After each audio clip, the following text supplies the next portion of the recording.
Saudara, ke informasi lainnya, seorang penumpang maskapai Garuda Indonesia mengaku kehilangan ponsel miliknya saat melakukan penerbangan dari Jakarta menuju Melbourne. Untuk proses investigasi, pihak Garuda Indonesia membebas tugaskan seluruh awak kabin yang bertugas saat itu. Tanggal 6 Juni, sekarang jam 1, baru tiba di Melbourne. Unggahan Michael Cendara, seorang penumpang maskapai Garuda Indonesia, menggegerkan media sosial. Dalam unggahan di Instagram, Michael mengaku kehilangan ponsel saat melakukan penerbangan dari Jakarta menuju Melbourne pada 6 Juni lalu. Saat itu, ia menyimpan ponselnya di kantong kursi pesawat. Namun, betapa terkejutnya Michael saat mendarat. Ponselnya telah raib.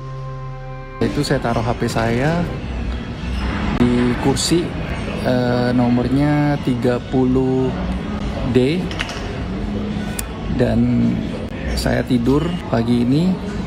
Ketika kita mau keluar dari pesawat, saya cek loket kantong itu dan ternyata tidak ada. HP saya sudah hilang. Setelah berupaya melapor ke pihak maskapai, Michael pun berinisiatif melacak ponselnya sendiri.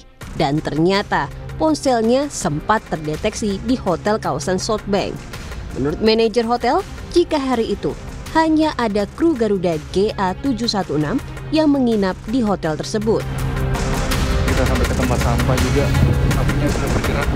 Tadinya di hotel, di Mercure. Karena pencarian nihil, korban bahkan mencari ponsel miliknya di sejumlah tempat sampah di Melbourne berdasarkan titik lokasi program pencarian HP. Namun ternyata ponsel miliknya terdeteksi sudah berada di Sungai Yara. Dalam rilis tertulisnya, Garuda Indonesia saat ini melakukan investigasi secara menyeluruh. Demi kelancaran proses investigasi, seluruh awak kabin yang bertugas telah dibebas tugaskan untuk sementara waktu dari tugas penerbangan.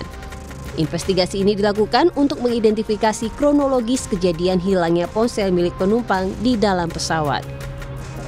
Tim Liputan, Kompas TV.